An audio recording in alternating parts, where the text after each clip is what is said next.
இப்போ மாரடைப்பு வந்ததுனால நீங்கள் எப்படி இப்போ 25 லட்ச ரூபா நிவாரணம் வழங்கினீங்க, எப்படி நீங்கள் வந்து அந்த சம்மந்தப்பட்ட காவல்துறையை வந்து இப்போ சஸ்பெண்ட் பண்ணீங்க, அதுக்கப்புறம் அந்த சம்மந்தப்பட்ட காவல்துறை மீது எஃப்ஐஆர் பதிவு பண்ணுறாங்க. அப்போ முதல்வருடைய அந்த வாக்கு மூலமே பாருங்கள் முன்னுக்கு பின் முரணாக இருக்குது. அப்போ காவல்துறையை தலைமை வகிக்கக்கூடிய முதல்வர்கிட்டயே வந்து காவல்துறை உண்மையாக இல்லை.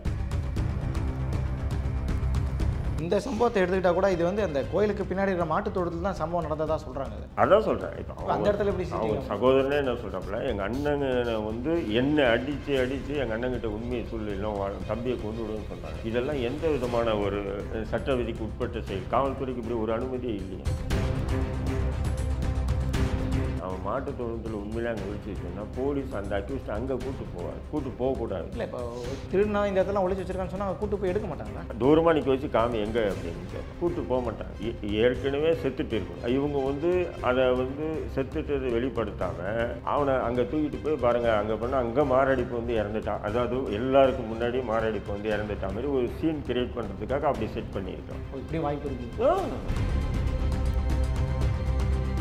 இதுக்கு முன்னாடி திருடினவை இல்லையே, புரிதுங்களா உங்களுக்கு? அப்படி இருக்கும்போது இவன் தான் திருடினான்னு சொல்லும்போது எவிடன்ஸோடு தான் நீங்கள் அக்யூஸ்டே கொண்டு போய் இவரை ஐடென்டிஃபை பண்ணணும். சந்தேகத்தின் பேரில் நீ கூட்டு போய் இந்தளவுக்கு டார்ச்சர் பண்ணுறதுக்கு சட்டத்தில் இடம் இல்லை. இந்த விவகாரத்தில் நீதிபதிகளே வந்து வாண்டடாக பல கேள்விகளை காவல்துறை நோக்கி எழுப்பியிருக்கிறாங்க. எல்லாருமே ஏங்க நீதித்துறை எங்கெங்க அது மண்ணாங்கட்டி நீதித்துறை ஒழுங்காக இருந்ததுன்னா ஏங்க காவல்துறை இப்படி நடக்குது?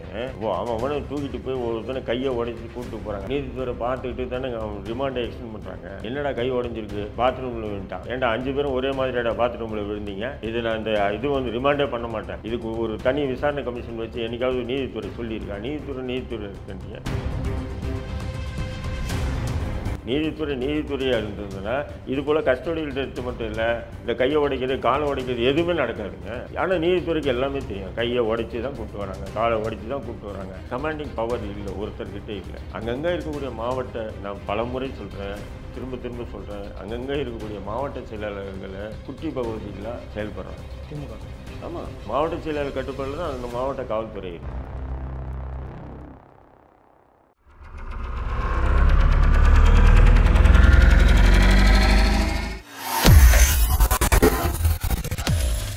வேலை வேண்டுமா? ப்ளூ ஓஷன் இருக்கிறது. 10th 12th டிப்ளமோ டிகிரி படித்தவர்களுக்கு உணவு, தங்குமிடம், இஎஸ்ஐ, பிஎஃப் இன்சூரன்ஸ் உள்ளிட்ட சலுகைகளுடன் அனுபவத்திற்கேற்ற நல்ல சம்பளம் 15,000 முதல் 30,000 வரை. பெண்களுக்கு முன்னுரிமை. 2,000க்கும் மேற்பட்ட வேலை வாய்ப்புகள் உள்ளன. இப்போதே தொடர்பு கொள்ளுங்கள். Blue ocean.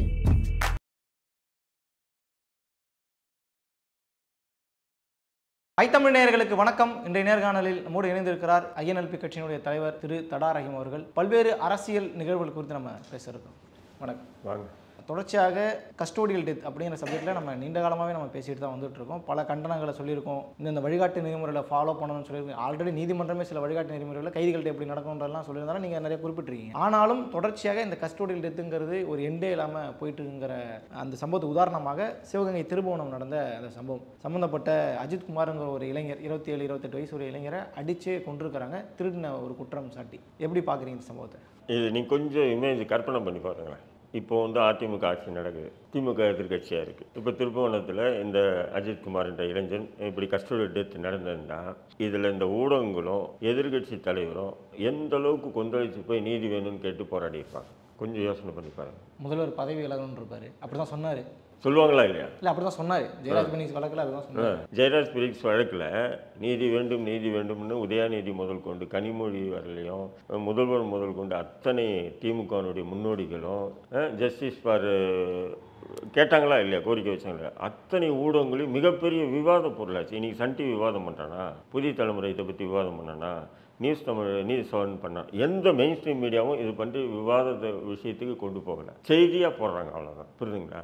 அப்போ ஏன் இந்த ஒரு பாகுபாடுன்றது நீங்கள் புரிஞ்சுக்கணும். இப்போ திமுக ஆட்சிக்கு வந்து பார்த்தீங்கன்னு சொன்னால் குறைஞ்சபட்சம் 25வது டெத், இது கஸ்டடி டெத்து 25வது வரிசையாகவே நம்ம சொல்லலாம். 25வது கஸ்டடி டெத் இப்போ நடந்திருக்கு. இதுக்கு முதல்வர் என்ன சொல்கிறாருன்னா, விசாரணை ஒருத்தனை வந்து விசாரணை பண்ணுறதுக்காக காவல்துறை அழைச்சிட்டு போகிறாங்க. விசாரணை பண்ணும்போது வரும்போது பயத்தின் எதிரொலியாக மாரடைப்பு வந்து இறந்துட்டார்னா அதை அரசியல் எதிர்கட்சிகள்லாம் அரசியல் செய்வது அநாகரிகம் இல்லையா அப்படின்னு சொல்லி பேசுகிறாரு. புரியுதுங்களா? அப்போ இதே ஜெயராஜ் பெனிக்ஸ் வழக்குலையும் நீங்கள் அப்படி நினைக்கல இல்லை, இதை அடித்து தான் கொன்னாங்கன்னு அதை மக்களையும் நம்ப வச்சிங்களா? உங்கள் ஊடகங்கள் நீங்கள் எல்லாம் சேர்ந்து நம்ப வச்சிங்களா? இல்லை, இன்றைக்கி நீங்கள் இது பேசுறது லாஜிக்காக ஏற்றுக்கலாம், கரெக்டு. ஒருத்தர் சிலரை கூப்பிட்டு போகிறாங்க, அடிக்கும்போது அந்த பயத்தின் அழிவாடு மாரடைப்பில் வந்துட்டாங்க. ஆனால் ஜெயராஜ் நடக்குமா உண்மையிலே? அப்படி நடக்க வாய்ப்பு இல்லைங்க.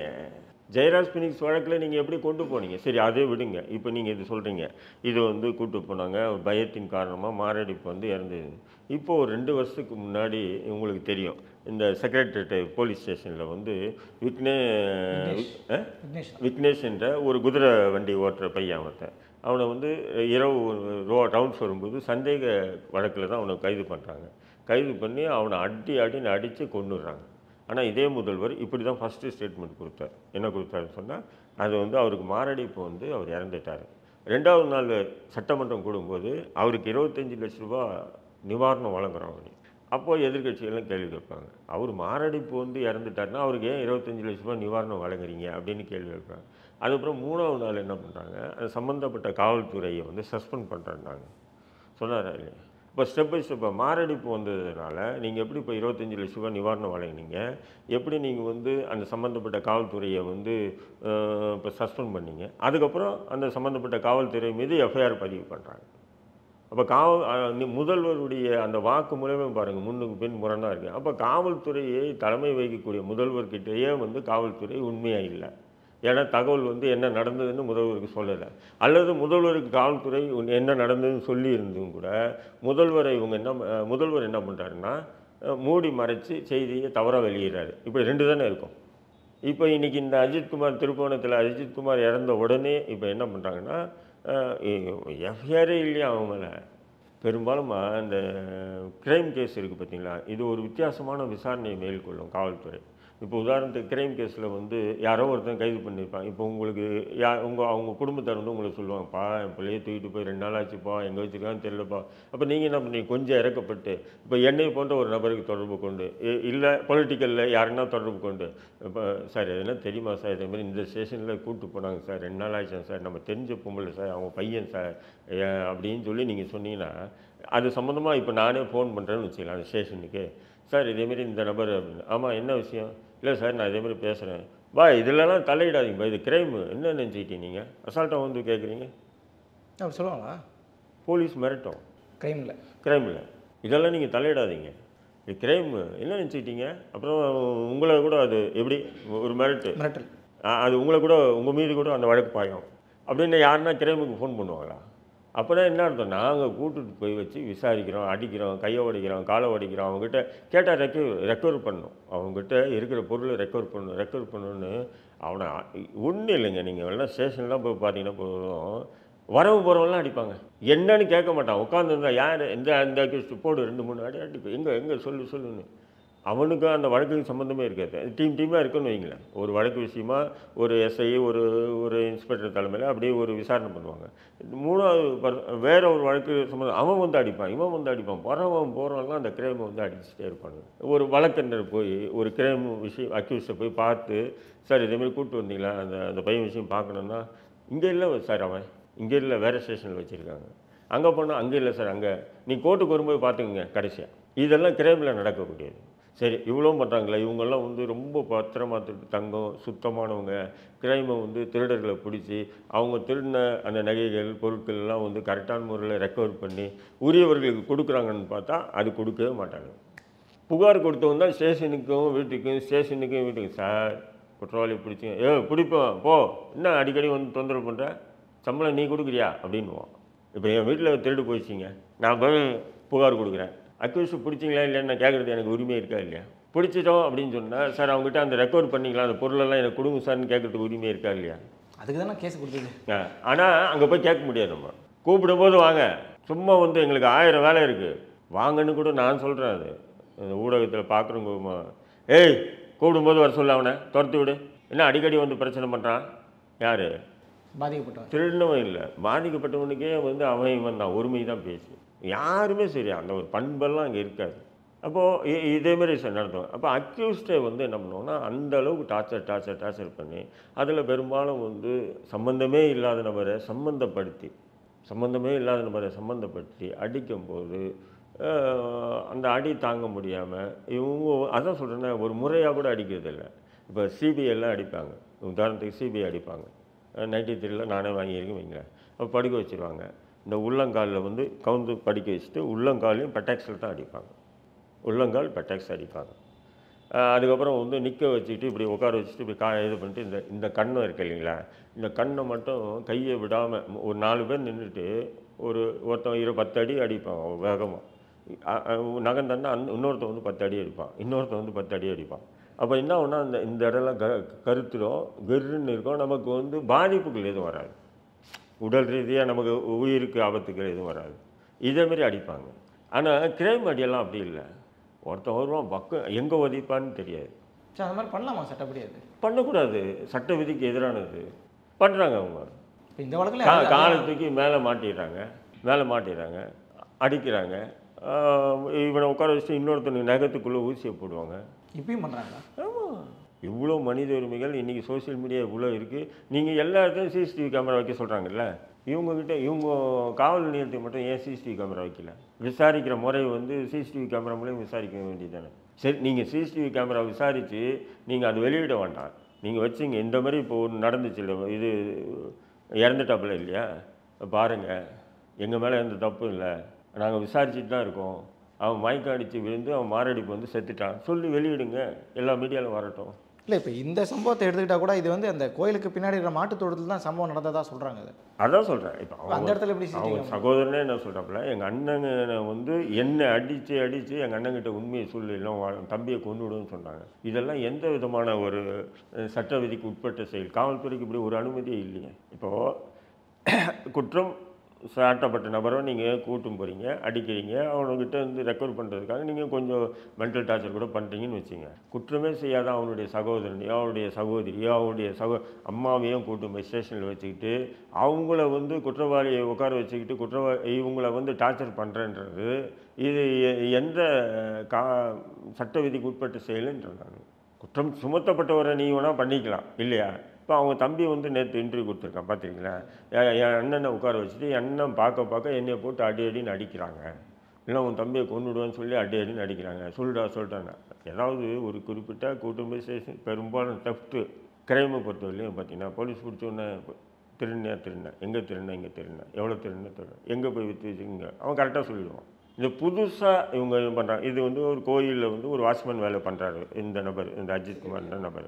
இப்போ கோயிலில் வாட்ச்மேன் வேலை பண்ணுறாரு. இப்போ இவர் திருடிட்டா தான் ஏதோ ஒரு பொண்ணு புகார் கொடுத்துருக்கு. புகாரை வந்து எஃப்ஐஆர் இதுவரையும் பதிவே பண்ணல, இதுவரையும் எஃப்ஐஆர் இல்லையாங்க.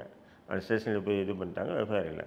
அது சம்மந்தமாக அஜித்குமாரை கூப்பிட்டு போய் விசாரிக்கிறீங்க போது அப்போ நீங்கள் வந்து முறை தவறி விசாரிக்கக்கூடாது. பட் அவன் அக்யூஸ்டுன்னு உங்களுக்கு கன்ஃபார்ம் ஆகலை. யாரோ ஒரு பெண்ணு புகார் கொடுத்தான்றதுக்காக நீங்கள் வந்து ஒருத்தனை அக்யூஸ்டாக இல்லை. பிபிசியில் ஆர்டிகல் போட்டிருக்கேன். அந்த ஆர்டிகல் என்ன சொல்கிறாங்க அப்படின்னா, சம்மந்தப்பட்ட அஜித்குமார் எடுத்ததாக ஒத்துக்கிட்டார். அது தம்பியே சொல்கிறார், எடுத்துக்கிட்டான். அதுக்கப்புறம் தான் எங்களை வந்து வேனில் எங்கள் 3 பேரையும் என்னையும் அவங்க ஃப்ரெண்டையும் உட்கார வச்சுட்டு இவங்களை தனியாக மாட்டுத்தொழுது கூட்டு போய் போனாங்க. போகும்போது நொண்டிக்கிட்டு போனால் வரும்போது தூக்கிட்டு வந்தாங்கன்ற மாதிரி அவர் ஸ்டேட்மெண்ட் கொடுக்குறாரு. அதாவது ஒத்துக்கிட்டான்னு சொன்னால் ஒருத்தனை அடின்னு அடித்தா அந்த பயத்தில் கூட ஒத்துக்கலாம் இல்லையா? ஏன்னு சொன்னால் ஒருத்தனை வந்து போட்டு டார்ச்சர் பண்ணி அவன் ஒரு குறிப்பிட்ட இடத்துக்கு முன்னாடி சரிடா இந்த கேஸை ஒத்துக்கலாம் நம்மளை அடித்தே கொண்டுடுவாங்கன்றதுக்காக அடின்னு அடிக்கிறாங்க போது அவன் ஒத்துக்கிட்டானா என்ன பண்ண முடியும்? ஒத்துக்கிட்டு அடுத்து ரெக்கவரி. இப்போ நான் ஒத்துக்கிறேன்னு வச்சுக்கலேன், இந்த பாட்டில் திருடுனேன்னு ஒத்துக்கிட்டேன்னு சொன்னால் இப்போ இந்த பாட்டில் நான் எடுத்து கொடுக்கணும். இல்லை, நான் மாட்டுத் தொழுத்தில் நான் ஒழிச்சு வச்சிருக்கேன்னு சொல்லி தான் கூப்பிட்டு போகிறாங்கன்றாங்க. அந்த மாட்டுத் தொழுத்தில் தான் நான் ஒழிச்சு வச்சிருக்கேன்னு சொன்னதன் அடிப்படையில் தான் கூப்பிட்டு போனதா கூட குறிப்பிட்றாங்க. யார் சொல்கிறது இது? அந்த அவர் தம்பி கொடுக்குற பேட்டியில் பிபிசி ஆர்டிக்கல் இப்படி தான்.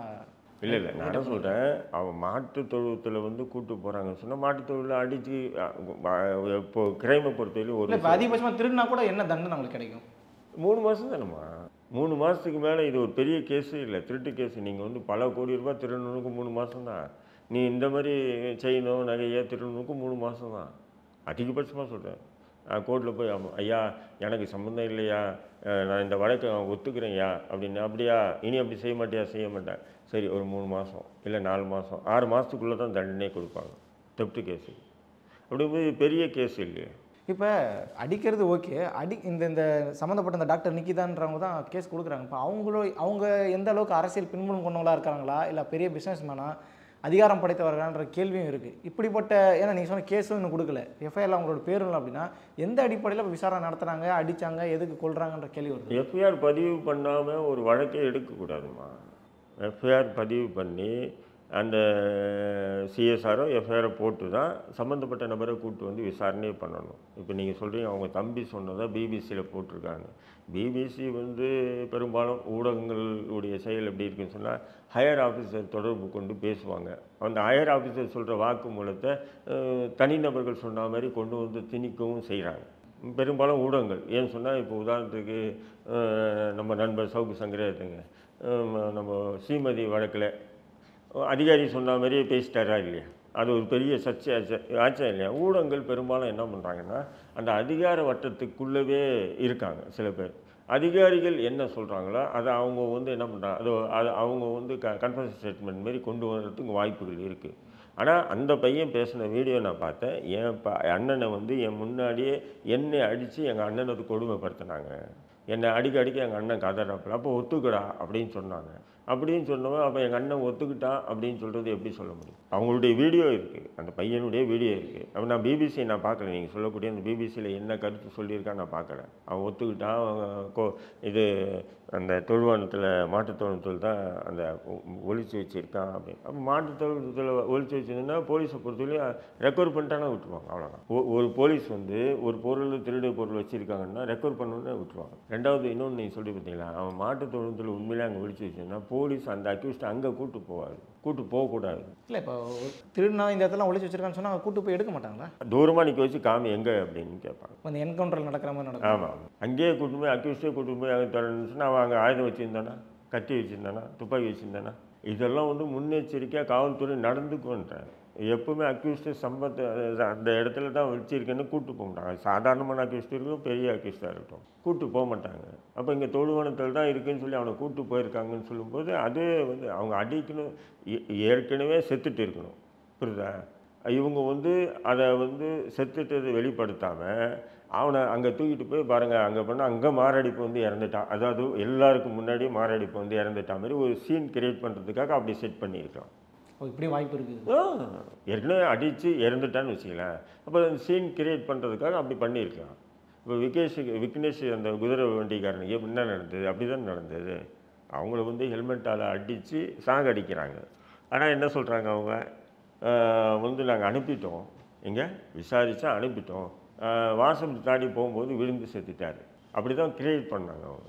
போலீஸ் ஸ்டேஷன் வாசப்படி தாண்டி போகும்போது இது பண்ணாங்க. அப்போ இந்த அஜித்குமார், இப்போது அஜித்குமார் விஷயத்தில் வந்து அவங்க தம்பியுடைய வீடியோ தான் நான் பார்த்தேன். நான் அவன் க்ளீனாக சொல்கிறேன், என்னை அடித்தாங்க, என் அண்ணங்கிட்டேருந்து உண்மையை சொல்லு ஒத்துக்குன்னு அப்படின்னு சொல்கிறாப்புல. அந்த வீடியோ ஃபுல்லாக நீங்கள் பாருங்கள். அப்படி இருக்கும்போது இது வந்து பார்த்தீங்கன்னு சொன்னால் காவல்துறை அந்த எஃப்ஐஆரும் பதிவு பண்ணல. நான் என்ன சொல்கிறேங்க, முதல்வருடைய செயினே பறித்து இருக்கட்டுங்க, திருடு தானே. அதனால் விவிஐபி உடைய பொருளை திருட்டான்றதுக்காக அவனை வந்து சட்டத்தை நீங்கள் கையில் எடுத்து தண்டிக்கக்கூடாது இல்லை, தண்டிக்க முடியாது இல்லையா.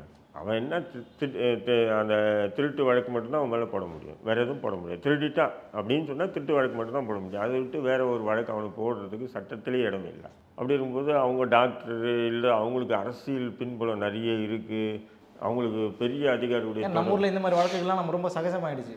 பாதிக்கப்பட்டவனாக இருந்தால் கூட பாதிப்பை ஏற்படுத்தணும் பெரிய இடமா இருந்துச்சுன்னா அவங்களுக்கு ஃபேவராக தான் பல விஷயங்கள்லையும் நமக்கு நடந்திருக்கு, அவங்களுக்கு ஆதரவாக தான் நடந்திருக்கு. இல்லை ஆதரவானாலும் இந்த தெஃப்ட் விஷயத்தில் வந்து காவல்துறை வந்து சரியாக, ஏன்னா இவன் வந்து இதுக்கு முன்னாடி திருடினவன் இல்லையே, புரியுதுங்களா உங்களுக்கு, புரியுதுங்களா? அப்படி இருக்கும்போது இவன் தான் திருடினான்னு சொல்லும்போது எவிடன்ஸோடு தான் நீங்கள் அக்யூஸ்டே கொண்டு போய் இவரை ஐடென்டிஃபை பண்ண வைக்கணும், புரியுதுங்களா? சந்தேகத்தின் பேரில் நீ கூட்டு போய் இந்தளவுக்கு டார்ச்சர் பண்ணுறது சட்டத்தில் இடம் இல்லைன்ற. இந்த விவகாரத்தில் நீதிபதிகளே வந்து வாண்டடாக பல கேள்விகளை காவல்துறை நோக்கி எழுப்பியிருக்கிறாங்க. நீங்கள் உங்களுக்கு அந்த அதிகாரம் யார் கொடுத்ததுன்ற மாதிரி கேட்டது. எதிர்க்கட்சிகள் திருமாவளவன் கூட்டணி கட்சிகள் தவிர மிச்சம் எல்லாருமே சம்பந்தம். நீதித்துறை எங்கெங்க அது மண்ணாங்கட்டி, நீதித்துறை ஒழுங்காக இருந்ததுன்னா ஏங்க காவல்துறை இப்படி நடக்குது? அவனை தூக்கிட்டு போய் ஒருத்தனை கையை உடைச்சி கூப்பிட்டு போகிறாங்க, 5 பேரை கூப்பிட்டு போகிறாங்க, நீதித்துறை பார்த்துக்கிட்டு தானே அவன் ரிமாண்டை எக்ஸ்டெண்ட் பண்ணுறாங்க. என்னடா கை உடஞ்சிருக்கு, பாத்ரூமில் விழுந்துட்டான், எப்படி பாத்ரூமில் விழுந்தேன், ஏன்டா 5 பேரும் ஒரே மாதிரியாடா பாத்ரூமில் விழுந்தீங்க, இது நான் இது வந்து ரிமாண்டே பண்ண மாட்டேன், இதுக்கு ஒரு தனி விசாரணை கமிஷன் வச்சு என்னைக்காவது நீதித்துறை சொல்லியிருக்கா? நீதித்துறை இருக்குன்றீங்க. கையில் கீரல் போட்டு போனால் ஏஆர் போடாமல் ட்ரீட்மெண்ட் பண்ண மாட்டேன்னு சொல்லி மருத்துவர்கள் சொல்லுவானுங்க. கையை காலை உடைச்சிட்டு கட்டு போட்டு அனுப்புகிறானுங்க. எப்படி போடுறானுங்க மருத்துவத்துறை? எப்படி சார் போடுறாங்க மருத்துவத்துறை? இப்போ நீதிபதி வந்து கேள்வி எழுப்பினார், அது பெரிய விஷயமா பேசுகிறீங்க. நீதித்துறை வந்து எத்தனை மனித உரிமை ஆணையங்கள் வந்து இது போன்ற வழக்குகளுக்கு கண்டிச்சிருக்காங்க? நீதித்துறை என்னைக்காவது கண்டிச்சிருக்கா? என்னைக்காவது குற்றவாளி இன்றைக்கி கூட சிறையில் நடக்கக்கூடிய கொடுமைகளுக்கெல்லாம் வந்து எத்தனை பேர் பொதுநல வழக்குகள் நீதிமன்றங்களில் நிலுவையில் இருக்குது, அதுக்கெல்லாம் தீர்வு சொல்லியிருக்காங்களா? அவங்க என்ன பார்க்குறது? குற்றவாளி ஒருத்தன் வந்து புகார் சொல்லி ஒரு வழக்கு தொடுத்துருக்காங்கன்னா இதில் என்ன நம்ம குற்றவாளிக்கு ஆதரவாக சொல்லணுமா தீர்ப்பு? அதிகாரிக்கு ஆதரவாக தான் இருப்போம், அரசுக்கு ஆதரவாக தான் இருப்போம் நீதித்துறையை நடந்துக்குதுங்க. இவர் திடீர்னு வந்து குற்றவாளிக்கு எதிராக சில கேள்வி வச்சாரு அப்படின்னு சொல்லி நம்ம அது ஒரு விவாத பொருள் ஆக்க முடியாது. நீதித்துறையாக இருந்ததுன்னா இது போல் கஸ்டோடியல் டெத்து மட்டும் இல்லை, இந்த கையை உடைக்கிறது காலை உடைக்கிறது எதுவுமே நடக்காதுங்க. ஆனால் நீதித்துறைக்கு எல்லாமே தெரியும். கையை உடைச்சி தான் கூப்பிட்டு வராங்க, காலை உடைச்சி தான் கூப்பிட்டு வராங்க, இவனை அடித்து தான் சாகடிச்சாங்க அப்படின்னு எல்லாமே நீதித்துறைக்கு தெரியும். நான் தான் சொன்னேன், சிறையில் நான் இருக்கும்போது 98ல் பாக்ஸர் வடிவில் எங்கள் கண்ணு முன்னாடி அடித்து கொன்னுட்டு கொண்டு போகும்போது என்ன சொல்கிறாங்க? அந்த எஃப்ஐஆர் எப்படி பண்ணாங்க? மாரடைப்பு வந்து மருத்துவமனை கொண்டு போகிறான்னு எஃப்ஐஆர் போடுறான் அங்கே லோக்கல் போலீஸு. நீ அங்கே இது போஸ்ட்மார்ட்டம் ரிப்போர்ட் என்ன வருது? அவர் தீவிர சிகிச்சை பிரிவில் சிகிச்சை அளிச்சுட்டே இருந்தோம், இதனால் உயிரை காப்பாற்ற முடியாமல் போய் இறந்துட்டாருன்னு மருத்துவ அறிக்கை வருது. அப்போ இது எல்லாமே ஃபேக்ட் தானே. அப்போது சிறைவாசிகளுக்கு முன்னாடியே கொல்லப்பட்ட ஒரு நபரையே இவங்க எப்படி செட்டப் பண்ணுறாங்க? அவர் மாரடைப்பு வந்து தான் தூக்கிட்டு போனாங்களாம், தீவிர சிகிச்சை பிரிவில் சேர்த்தாங்களாம், அங்கே தீவிர சிகிச்சை பிரிவில் உட்காந்து 2 மணி நேரம் கடுமையான மருத்துவர்கள் போராடி அதுக்கப்புறம் இறந்தாராம். அப்பட்டமான பொய் இல்லை, முழு பூசணியை சோத்தில் மறைக்கிற மாதிரி கதாவது இல்லை. அப்போ இந்த மாதிரி எல்லாமே நடக்குது இல்லைங்களா? இதுவும் 98 டிஎம்கே ஆட்சியில் தான் நடந்தது. இப்போ காவல்துறைக்கு கட்டுப்பாடற்ற சுதந்திரம் கொடுக்கப்பட்டிருக்கின்ற மாதிரி சில விமர்சனங்கள் வருது இல்லை? இப்போ இதை உறுதிப்படுத்துகிற மாதிரி தான் இருக்குது நீங்கள் சொல்கிறதெல்லாம். இல்லை, கட்டுப்பாடற்ற சுதந்திரம் இல்லை, இதெல்லாம் வந்து இது நம்ம வந்து எப்படி பார்க்கணும் சொன்னால், இந்த மாதிரி விஷயங்களுக்கு அங்கங்கே இப்போ இதுக்கு என்ன பண்ணணும்? சம்மந்தப்பட்ட 6 பேரை இது சஸ்பெண்ட் பண்ணியிருக்காங்க. கொலை வழக்கு போடணும், அவங்கள போட்டு கைது பண்ணி ஜெயிலில் போடணும். அது முன்னாடி கேட்கலாம்னு நினச்சேன். ஏன் திடீர்னு இன்னும் அந்த கேஸ் வந்து இன்னும் எடுத்து நடத்தப்படலை, இன்னும் விசாரிக்கவே ஆரம்பிக்கல, அதுக்குள்ளே சஸ்பெண்ட்றது அது ஒரு சஸ்பென்ஸாக இருக்கு. ஏன் அது? நான் என்ன சொல்கிறேன், நீங்கள் வந்து தப்பு பண்ணீங்களா சரி பண்ணீங்களா தெரியாதுங்க. நீங்கள் வந்து உண்மையிலே அடித்து கொண்டீங்களா இல்லை மாரடைப்பு வந்து இறந்துட்டாரு நமக்கு தெரியும், இறைவனுக்கு தான் தெரியும், நீங்கள் சொல்கிற மாதிரி வச்சுக்கோ. நீங்கள் உடனே உங்களை கைது பண்ணி போடுங்க, ஜெயிலில் போடுங்க, வெளியே வரட்டும் அவங்க பெயிலில், கேஸ் நடக்கட்டும். கேஸில் வந்து நீங்கள் நிரபராதின்னு நீங்கள் நீதிமன்றத்தை நிரூபிங்க. இந்த தரப்பு வந்து இல்லை நீங்கள் குற்றவாளின்னு சொல்லி நாங்களும் எங்களுக்கு நிரூபிக்கிறதுக்கு உண்டான வாய்ப்புகளை கொடுங்க. அப்படி ஒரு சிஸ்டத்தில் இடமே இல்லையே. நீங்கள் சஸ்பெண்ட் பண்ணிட்டீங்க. இப்போ முதல்வரே சொல்லிட்டாரு, அற்பமான அரசியல் பண்ணுறாங்க இதை வச்சு அப்படின்னு, அஜித்குமார் வச்சு. சரி, அற்பமான அரசியல்னு சொன்னால் இதுக்கு முன்னாடி நடந்த 24 நீங்கள் ஆட்சிக்கு வந்து 24வது 24வது போலீஸ் டெத்து, 28, 25 2-3 கணக்கெலாம் சொல்கிறாங்க. 25க்கு மேற்பட்ட 20க்கு மேற்பட்டது இருக்கு இல்லையா? அப்போ எல்லாமே இப்படி மாரடைப்புன்னு சொல்லிட்டு எப்படி நம்ம நம்ப முடியும்? இல்லை, இது முழுக்க அடித்து கொண்டு இருக்காங்க. இன்னும் வெளியும் அவன் ஒரு திருடன்னு சொல்லி நீங்கள் அவனை போட்டிங்கன்னா நீங்கள் ரெக்கவர் பண்ண ஜுவல்ஸ் எவ்வளோ ரெக்கவர் பண்ணான்? இதெல்லாம் வெளிப்படுத்தணுமா இல்லையா? கண்டதுக்கெல்லாம் ப்ரெஸ் மீட் வச்சு அதிகாரிங்க வந்து பேசுகிறீங்களா? இல்லை, இது ப்ரெஸ் மீட் வைக்க சொல்லுங்கள் அந்த எஸ்பியை. இந்த டாக்டர் வந்து கொடுத்தாங்க கம்ப்ளைண்ட்டு, அவங்க காரில் போகும்போது எடுத்தாங்க, எடுத்தோம் பாருங்கள், நாங்கள் இவனை பிடிச்சோம், விசாரித்தோம், இவன் வந்து சொன்னான், இதேமாரி நாங்கள் ரெக்கவர் பண்ணிட்டோம், அந்த கோல்டு இங்கே இருக்குது, ஏன்னா அவன் மாரடைப்பில் தான் இறந்தாங்க, நாங்கள் அடித்து இறக்கலை அப்படின்றது வெளிப்படுத்த சொல்லுங்கள். ஆக இது வந்து எப்படின்னு சொன்னீங்கன்னா, இன்றைக்கி வந்து முழுக்க காவல்துறை வந்து அவங்க இஷ்டத்துக்கு செயல்படுறாங்க. ஏன்னு சொன்னால் அது ஒரு கமாண்டிங் பவர் இல்லை, ஒருத்தர்கிட்ட இல்லை. அங்கங்கே இருக்கக்கூடிய நான் பலமுறை சொல்கிறேன், திரும்ப சொல்கிறேன், அங்கங்கே இருக்கக்கூடிய மாவட்ட செயலாளர்களை குட்டி பகவதிகளாக செயல்படுறாங்க. திமுக சொல்கிறீங்க? ஆமாம், குட்டி பகவதிகள் மாவட்ட செயலாளர் கட்டுப்பாடில் தான் அந்த மாவட்ட காவல்துறை இருக்குது. அப்படி இருக்கும்போது அவங்க என்ன பண்ணுறாங்க, சரி மாவட்டம் நம்ம கையில் தான் இருக்குது, கவலைப்படாத, ஒரு மாவட்டம் ஃபோன் பண்ணி இது என்னன்னு பாரு, இந்த ஜுவல்ஸ் திருட்டு போயிடுச்சா, நம்ம ரொம்ப தெரிஞ்ச டாக்டர் அப்படின்னு சொன்னால் முடிஞ்சது. நம்ம என்ன அடித்து கொண்ட கூட யார் கேட்க போகிறோம்? நமக்கு தான் மாவட்டம் நமக்கு ஆசை இருக்கு. இதேமாரி தான் காவல்துறையிலே இருக்குது. நீங்கள் வந்து திமுக மாவட்ட செயலாளருடைய ரெக்கமெண்டேஷன் இல்லாமல் எந்த காவல் நிலையத்திலும் சரி, டைரெக்டாக எஸ்பி ரேங்க்கும் சரி, யாருமே போஸ்டிங்கே போகிறது. அங்கங்கே இருக்கக்கூடிய மாவட்ட செயலர் முதல்வருக்கு அனுப்புகிறாங்க, சார் இவரை போடுங்க, சார் இவரை போடுங்க, அப்போ தான் நான் கட்சி பணி பண்ண முடியும், அப்போ தான் நான் சொல்கிறது கேட்பாங்க அதிகாரி, நான் சொல்கிறது கேட்டால் தான் மக்கள் நம்ம பக்கம் இருப்பாங்க. இப்படியெல்லாம் பேசி ஒவ்வொரு மாவட்டத்தையும் மாவட்ட செயலர்களுடைய கட்டுப்பாட்டில் இருக்குது. என்றைக்கு முதல்வருடைய கட்டுப்பாடுலையோ இல்லை துணை முதல்வர் கட்டுப்பாடுலையோ இல்லை அவங்க பொண்டாட்டி கட்டுப்பாடுலையோ அல்லது அவங்க மரும்புள்ள கட்டுப்பாடுலையோ அவங்க பொண்ணு கட்டுப்பாடுலையோ ஒருத்தர் கட்டுப்பாடில் இருந்ததுன்னா காவல்துறை செயல்படும். இது போன்ற விஷயங்கள் தவிர்க்கப்படும். இல்லைன்னா இது தொடர்ந்துக்கிட்டு தான் இருக்கும். பல்வேறு செய்திகளை பகிர்ந்திருக்கீங்க, மக்கள்கிட்ட சேர்க்கலாம், மக்கள் தெளிவடையட்டும். ரொம்ப நன்றி.